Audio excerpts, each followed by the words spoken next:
relationship to Diddy. And so Alex Spiro, Jay-Z's lawyer, responded to that. He said, Mr. Carter has nothing to do with Mr. Combs or Mr. Combs' case. They knew each other professionally for a number of years, just like in all professions, people know each other. They go to the NBA All-Star game. They support each other. That's just how professions work. There's no close association between any of them. That is also a matter of fiction. That's all that there is. He doesn't know anything about the charges or allegations against him, and he has nothing to do with that case, and there is nothing more to say. So Jay-Z and his people are like, we're not playing this game. We're not going to get tied up with every crazy thing Diddy did because people seem to think that Jay-Z and Diddy are best friends. And look, I can vouch. I'm not friends with either, but I know them both. I can tell you that they don't kick it like that. They don't walk around, hey, yo, man, you want to go to the movies? Yo, man, let's do this thing. I'm sure they've been in some interesting places at interesting times in their lives. They've been in the game since the mid-90s. So I get that.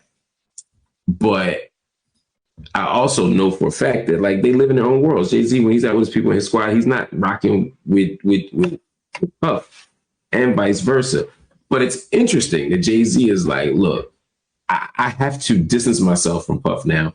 So I think he may be, so he's wedging the space between him and Puff. Again, he said, we knew each other professionally. This is attorney. We knew each other professionally for a number of years. Just like in all professions, people know each other. Now, they know more than know each other.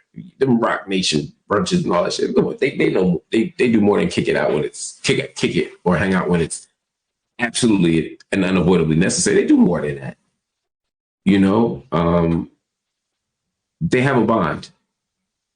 You don't become one of two billionaires in this business and not have a bond with the other one, even if it's an intense rivalry, which this really isn't. You got a relationship with them. It's not just that they did appearances together. They've hung out. They've done other things. But that ain't my business. The point is, Jay-Z is correct in saying, just because I know Puffy don't mean I did that Puffy shit. Jay-Z is saying, I don't do the wild, freaky shit. And honestly, you know, it's not for me to decide who's innocent or guilty, but I do think it's interesting that he's putting that wedge so that people don't keep taking every case against Puff and just throwing Jay-Z in there like that, like that's his homie. If it was Puff and Mace or Jay and Bleak, it'd be like, okay, they have a relationship beyond the music and they're very close. This is something else. This is something else. And hearing Jay-Z say, we knew each other professionally, or hearing his attorney say they know each other professionally, as if like that's just somebody who he fills out his TPS report to hand them to. Like that's kind of funny. But again, this is not a criticism of Jay-Z. I would do the same thing. If I was about to be facing $1 trillion years from shit I didn't do, because I know somebody who did some other shit that people are finding problematic.